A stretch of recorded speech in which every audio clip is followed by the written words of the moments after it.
देखो बच्चों, एक चैप्टर है क्लास 5th में। क्या चीज है? एक चैप्टर, इसका नाम है अंधेर नगरी। ये बहुत बड़ा व्यंग दिया हुआ है। क्या दिया है? व्यंग। बहुत बड़ा व्यंग दिया गया है राजा और प्रजा के बारे में। इसमें बहुत सारे पात्र हैं।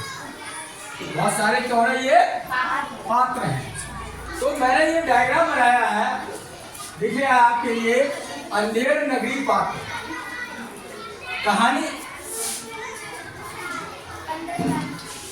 तो कहानी यानी कहां से शुरू हो रही है यहाँ पर, वो सुनिए। पूरी कहानी थोड़े शब्दों में आप सीख जाएंगे। तो सबसे पहले देखो, इसमें एक महंत है।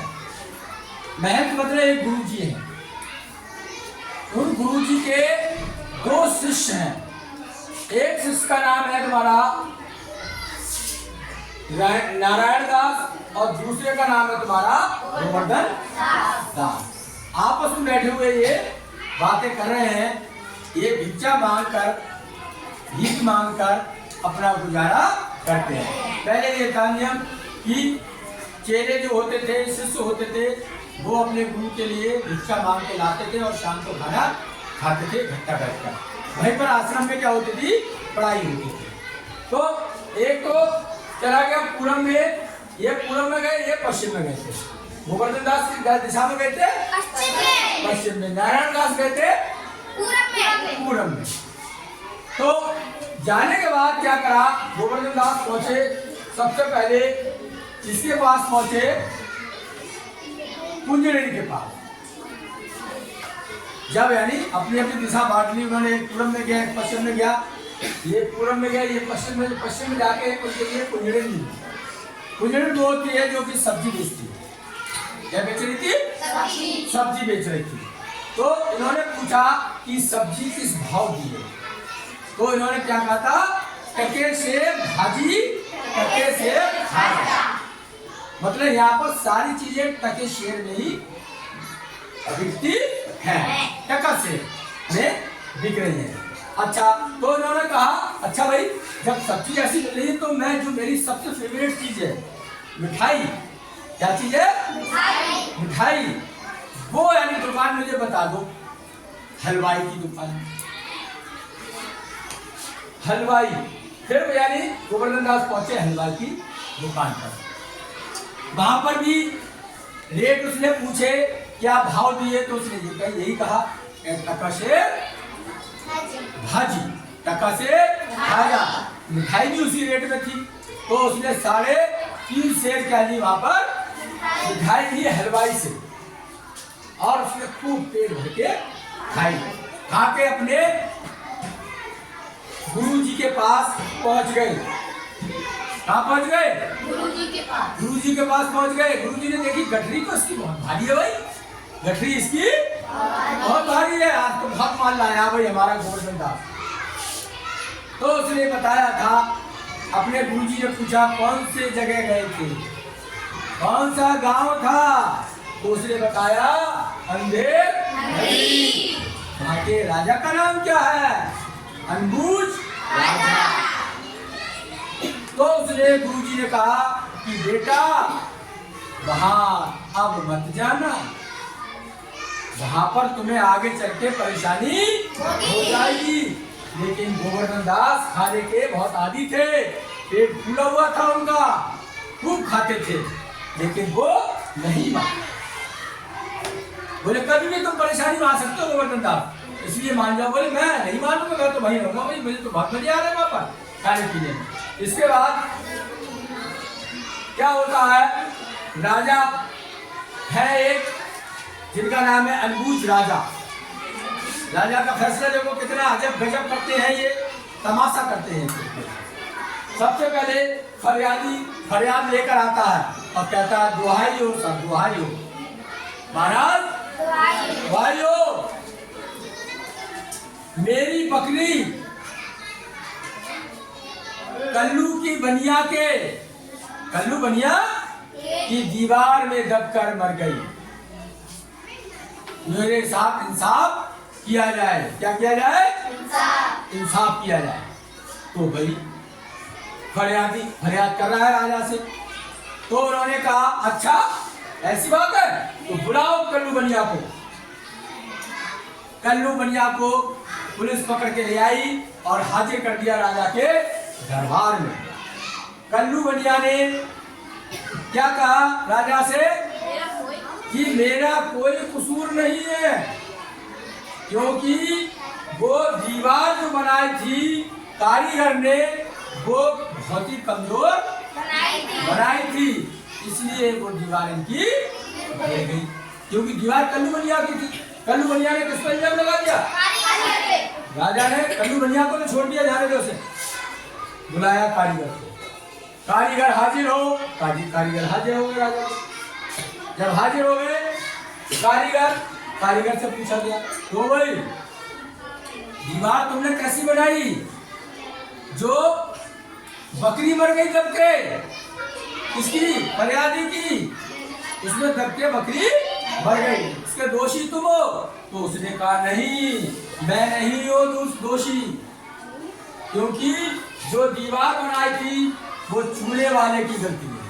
किसकी गलती है? चूल्हे वाले की गलती है। चूल्हा उसने गलत दे दिया मेरे लिए। चूल्हा क्या दे दिया उसने? गलत दे दिया उसने। चूल्हा 10 नंबर पर है ये। चूल्हा उसने गलत दे दिया, इसलिए दीवार कमजोर हो गई और दीवार गिर पड़ी। फिर इसके बाद में चूल्हे वाले को हाजिर किया गया दरबार में। राजा ने कहा क्यों भाई चूल्हे वाले, तुमने चूल्हा खराब दे दिया है और तुझे सजा मिलेगी।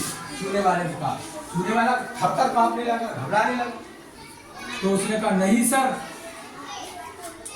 मैंने ऐसा नहीं किया है, ये गलती थी इसकी बिस्ती की। बिस्ती क्या है? पानी भर के लाता था मशक में। मशक होती है खाल की बनी, उस खाल में पानी भरता था, यहाँ पर टांग के पानी लाता था। तो चूल्हे वाले ने इल्जाम लगा दिया भिस्ती पर। मेरी गलती थी यार, भिस्ती की गलती थी। अब भिस्ती आने को चूल्हे वाले को छोड़ दिया, भिस्ती को बुला लिया। चल में आ जाइए भाई। भिस्ती आया।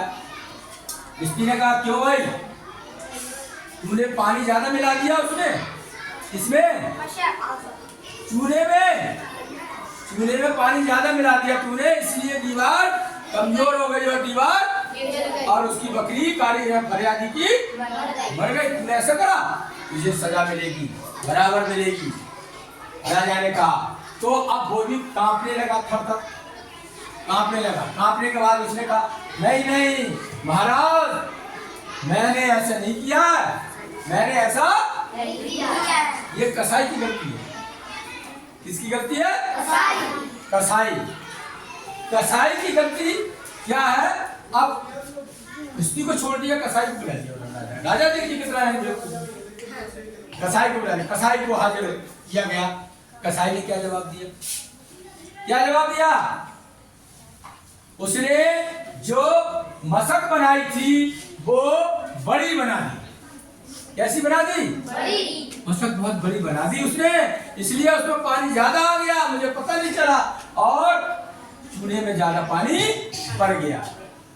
भिस्ती बच गया, कसाई कैसे बच रहा है अब वो देखिए। हाँ, अब कसाई अपनी सफाई दे रहा है कि भाई मेरी गलती नहीं थी, ये तो गलरिया की गलती थी। गलरिया की क्या गलती थी? कसाई को छोड़ दिया, गलरिया को बुला लिया। आओ भाई, गलरिया आ गए। उन्होंने कहा गलरिया ने ये कहा कि जो भेड़ थी वो भेड़ क्या करा उसने? बड़ी भेड़ दे दी। क्या दे दी उसने? बड़ी भेड़ दे दी। कसाई ने कहा इससे क्या कहा था? इसने बड़ी भेड़ देती मेरे लिए। बड़ी भेड़ देने की वजह से उसको पानी ज्यादा आ गया। अब जब गलरिया ने कहा कि गलरिया को बुलाया तो गलरिया ने जवाब दिया कि कहाँ गया? 14 नंबर पर। महाराज कोतवाली की सवारी आ रही थी। कोतवाल पूरी बारात लेके आ रहे थे। मैं अपनी भेड़ें चराने जा रहा था। चराने जाने से क्या हुआ, उसमें गड्ढ-बड्ढ हो गया। बड़ी भेड़ छोटी भेड़ में मुझे पता ही नहीं चला। बड़ी भेड़ ले गए। कसाई कौन सी ले गया? बड़ी भेड़ ले गया, जिससे कि नस्ल क्या हुई, बहुत बड़ी बन गई, बहुत बड़ी बन गई। अब उन्होंने कहा अच्छा, गडरिया को छोड़ दिया, कसाई को छोड़ दिया, बिस्तु को छोड़ दिया, कोतवाल पे आ गई। बुलाओ कोतवाल को। पुलिस सिपाही गए और पकड़ के ले आए कोतवाल को, हाजिर कर दिया राजा के सामने। राजा ने पूछा क्यों भाई, तू इतनी बड़ी बारात लेके क्यों गया है? इतनी भीड़ तूने इकट्ठी क्यों करी सड़क पे, जिससे उसकी भेड़ें वो भूल गया छोटी बड़ी भेड़ दूं या बड़ी भेड़? समझ में आ रही? हाँ, तो कोतवाल के लिए उसने राजा ने आदेश दिया, चढ़ा दो इसे फांसी पे, चढ़ा दो इसे फांसी पे। फंदा बनाया गया था, खूब बड़ा सा फंदा, लेकिन कोतवाल की गर्दन पतली थी, तो उसकी ने उसे भी क्या कर दिया, साइड कर दिया। उन्होंने कहा जाओ सिपाहियों से पकड़ के लाओ कोई मोटा आदमी हो, किंजल यादव की तरह, उसकी गर्दन मोटी हो, है? अब गोवर्धन दास की आ गई। गोवर्धन दास को बुलाया गया। ये बहुत मोटे थे, मिठाई खा रहे थे, पेल की मिठाई खा रहे थे। अब इनकी गर्दन में जब डाला वो फिट हो गया। अब गोवर्धन दास की हवा निकल गई। मुझे बेकसूर को क्यों मार रहे हो भाई, मेरी तो कोई गलती नहीं, बकरी मरी, मेरी क्या गलती है उसमें? तो भाई गोवर्धन दास बहुत घबरा गए। घबराने के बाद क्या हुआ, उनके शिष्य आ गए, वो आ गए गुरुजी। कौन आ गए? गुरुजी। महंत को पता चला, तो महंत आए, तो उन्होंने कहा महंत तुमने पहले कहा था तुम इस जगह बच जाओ, इस गांव में मत रहो, है? लेकिन तुम माने नहीं। माने क्या? नहीं माने। अब फांसी चढ़ाने के लिए जा रहे हैं, तो गोवर्धन दास, उन्होंने क्या कहा, महंत ने गोवर्धन दास से कान में कहा, चुपके से कोई सुन ना ले, है? धीरे धीरे बोल, कोई सुन ना ले। धीरे से उन्होंने बोला भाई, हाल क्या बोला? ये बोला कि जो शुभ मुहूर्त में मरेगा वो सीधा स्वर्ग में जाएगा। किसमें जाएगा? अब तो होड़ मच गई। मैं फांसी पे चढ़ूंगा, गुरुजी कह रहे मैं चढ़ूंगा, गोवर्धन दास कह रहे मैं चढ़ूंगा। अब वो राजा देख रहे हैं ये क्या कर रहे हैं यार मेरे, है? ये तो ये कह रहे हैं कि यार मैं जाऊंगा, है? आपस में लड़ रहे हैं। अब राजा ने पूछा हाँ भाई क्या बात है, ये बताओ। महंत से पूछा। महंत ने कहा महाराज, जो शुभ मुहूर्त में मरेगा वो कहा जाएगा, सीधा स्वर्ग में जाएगा। अब तो भैया सब में होड़ मच गई। तो राजा बोला भैया मुझे दो फंदा, मैं जा रहा हूँ स्वर्ग में। कहाँ जा रहा हूँ? इस तरीके से पूरी कहानी का दी एंड हो जाता है। Thank you very much.